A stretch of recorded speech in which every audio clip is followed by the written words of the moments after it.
Hello everyone, happy Chhath पूजा। और ये चैती छठ है, मतलब चैत महीने का छठ। और आज दूसरा दिन है छठ का। खरना है आज, तो वही खरना के प्रसाद का तैयारी यहाँ पर चल रहा है। और दूध पैकेट वाला लेकर आए हैं हस्बैंड, तो उसी को मैं फाड़ कर सारा दूध को अभी उबाल लेंगे। और मतलब इस पैकेट को अभी रख दूंगी, इसको फेंका नहीं जाता है। जब तक खरना हो नहीं जाएगा तब तक इस पैकेट को कहीं डस्टबिन वगैरह में नहीं फेंका जाएगा। इसलिए मैं इसको इसी कढ़ाई में रख देती हूँ, बाद में इसको प्लास्टिक में कर कर मतलब बालकनी में तब तक डाल देंगे। और फिर यहाँ पर मैं दूध रख दी और दूध उबल गया, तो मम्मी बोली कि 2 बर्तन में खीर बना लेते हैं तो अच्छा से फैल से अच्छे से बनेगा। एक में ज़्यादा हो जाएगा फिर मतलब गिरते रहेगा और अच्छे से हो नहीं पाएगा। तो थोड़ा सा दूध मैं निकाल ली, मतलब हम लोग निकाल लिए थोड़ा सा दूध। और मतलब इतना दूध का एक बार बना लेंगे और फिर इस तसला में रखा हुआ है, उसका बाद में दोबारा बना लेंगे। तो यहाँ पर वही मम्मी ही प्रसाद बना रही है, क्योंकि छठ का व्रत मम्मी ही कर रही है। तो जो व्रत करता है वही खरना का प्रसाद बनाता है, क्योंकि खरना का प्रसाद बनाने में निर्जला रहकर ही बनाना होता है। तो मैं निर्जली नहीं थी, क्योंकि अगर चाय वगैरह नहीं पीऊँगी तो मेरा सिर दर्द होने लगता है। तो मैं कुछ खाई नहीं थी, केवल चाय पी थी और पानी पी ली थी। और एक थायराइड की दवाई खा ली थी और कुछ भी नहीं खाई थी। मम्मी बोली थी कि खा लो, लेकिन मैं बोली कि नहीं, कुछ ना कुछ थोड़ा बहुत इधर से कर दूंगी, प्रसाद नहीं बनाऊंगी लेकिन इधर तो हेल्प कर ही सकती हूँ ना, नहीं कुछ खाए रहूंगी तो। इसीलिए मैं कुछ खाई नहीं थी, केवल चाय 2 बार पी थी और पानी, क्योंकि चाय पानी के बिना तो नहीं रह सकते ना। और मम्मी तो आज उनका व्रत है, तो वो तो पूरा निर्जल ही है, इसलिए मम्मी ही प्रसाद बना रही है। क्योंकि यह छठ बिहार का महापर्व होता है ना, हम लोगों का छठ।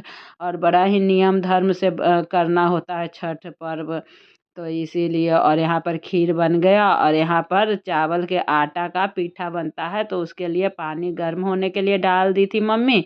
और जब पानी उबल गया अच्छे से, तो उसमें देखिए चावल के आटा डालकर और इसको अच्छे से चलाकर फिर इस तरह से बरगुना में निकाल ली, क्योंकि इसका पीठा बनता है। और इस तरीके से चार कर ही बनता है, यानी गर्म पानी उबलने पर डालकर और आटा को मतलब गूथा जाता है। और देखिए सारा पिट्ठा तैयार हो गया, तो फिर से कढ़ाई में गर्म पानी मम्मी उबलने के लिए दे दी थी।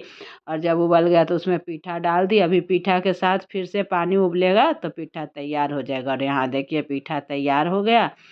अब मतलब मम्मी रोटी बनाएंगी, तो मैं बोली कि आप अपने लिए जो मतलब ढकनी लगाते हैं ना, एक कपटी ढकनी रहता है खरना के समय, तो उसके ऊपर रोटी रखा जाता है। और मम्मी भी रोटी खाएंगी, तो मैं बोली आप अपने लिए खरना के लिए रोटी बना लीजिए, बाकी के रोटी मैं बना दूंगी। और मेरी 2-3 फ्रेंड बोली है कि हम लोग आकर रोटी बना देंगे, क्योंकि रोटी बहुत ही ज़्यादा बनाना पड़ता है गाइज। इतना आटा मैं गूँथी हूँ, फिर से मम्मी 4-5 रोटी बना ली। फिर मैं बोली मम्मी को कि आप जाइए, मैं अब बनाती हूँ। और इसके बाद थोड़ी ही देर में मेरी फ्रेंड लोग भी आ गई थी, तो वो लोग भी बनाई थी मतलब रोटी। तो देखिए यहाँ पर तब तक मैं बना रही हूँ, और मम्मी को मैं बोली कि जाकर थोड़ा देर रेस्ट कर लीजिए, क्योंकि काफ़ी देर से यहाँ पर प्रसाद बन रहा था, तो आप बैठी हुई थी। और यहाँ पर तो मैं हूँ ही, और रोटी ही बनाना है। तो वही मैं रोटी बनाने लगी, और अभी रोटी बन जाएगा तो मतलब तब तक टाइम भी हो जाएगा खरना के। तो फिर मम्मी नहाएंगी, फिर खरना अपना करेंगी। तो यहाँ पर देखिए रोटी मतलब बन रहा है। इतने में बनाते बनाते मेरी फ्रेंड्स लोग आ जाती हैं, तो वो लोग फिर और भी आटा गूँथ कर और भी रोटी बनता है। मतलब ये जो बरगुन्ना, इसे एक बरगुन्ना रोटी बनता है। और देखिए ये बरगुन्ना में रोटी है, पिट्ठा है, तसला, और डेगची में खीर था।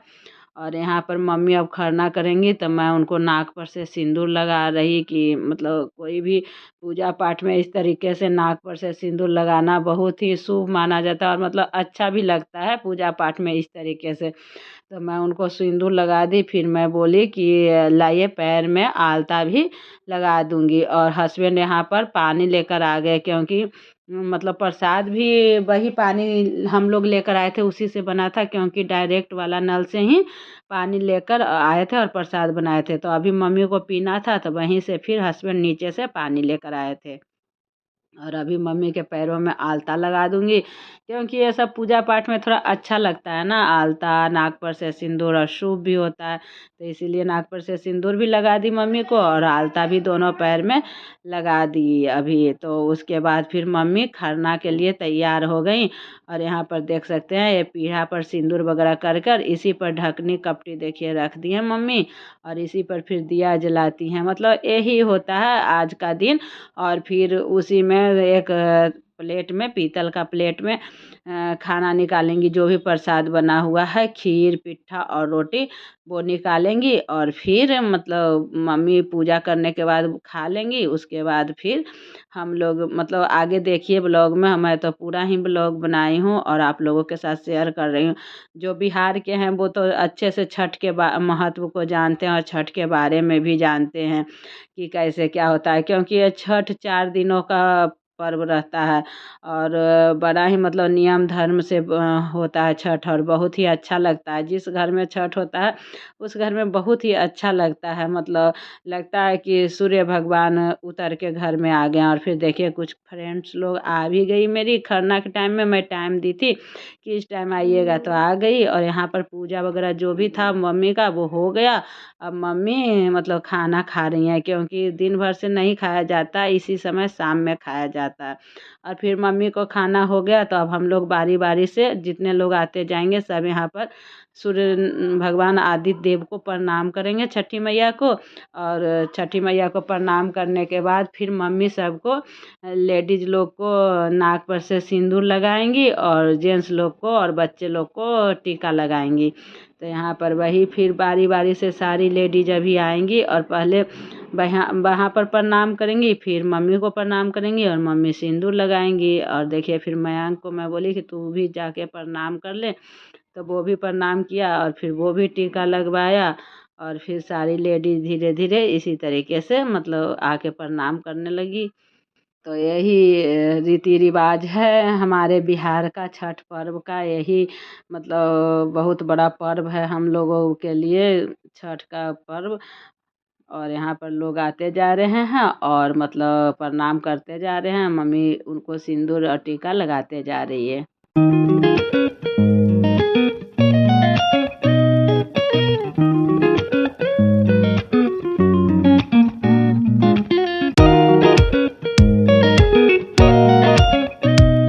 फिर मैं लेकर आ गई कटोरी और प्लेट। यहाँ पर सब लोग गेस्ट लोग आ रहे हैं, जेंट्स लेडीज सब लोग।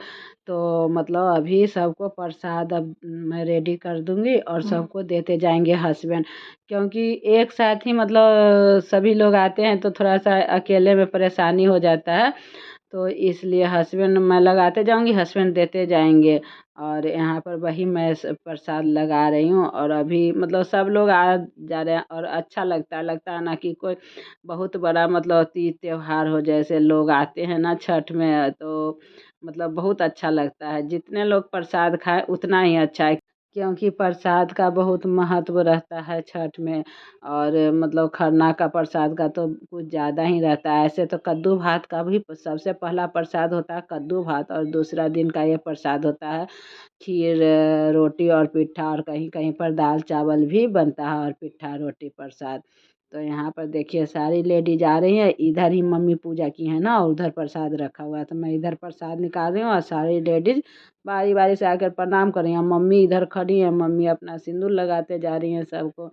यही होता है खरना के दिन। तो अगर बिहार के हैं तो समझ ही रहे होंगे, बिहार वालों को बताने की ज़रूरत नहीं है कि छठ क्या है और हम लोग के जीवन में क्या महत्व है छठ का। लेकिन बाहर के लोग जो नहीं जानते होंगे कि छठ के बारे में, उनको मैं बता देती हूँ ये सारी चीज़ें।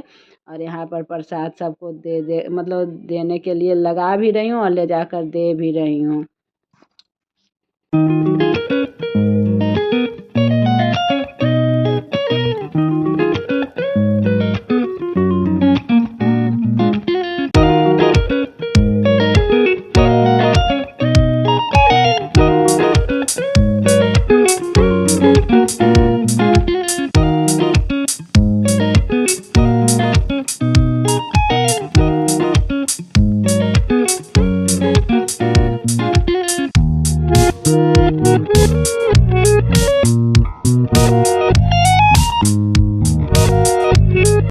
और फिर मैं मतलब ब्लॉग और ज़्यादा बना नहीं पाई, क्योंकि फिर बहुत लोग आ गए थे तो ब्लॉग बनाऊंगी, फिर मतलब प्रसाद भी निकालना होता है, देना होता है, तो मैं ब्लॉग उसके बाद नहीं बनाई। और ये वाला ब्लॉग है, सब लोग खाना खा के चले गए हैं उसके बाद का। अब हम लोग दोनों हस्बैंड वाइफ जा रहे हैं, जितने भी बर्तन हैं सबको धोने के लिए छत पर लेकर जाएंगे और धो धा कर आएंगे। तो मिलते हैं नेक्स्ट ब्लॉग में। Bye bye.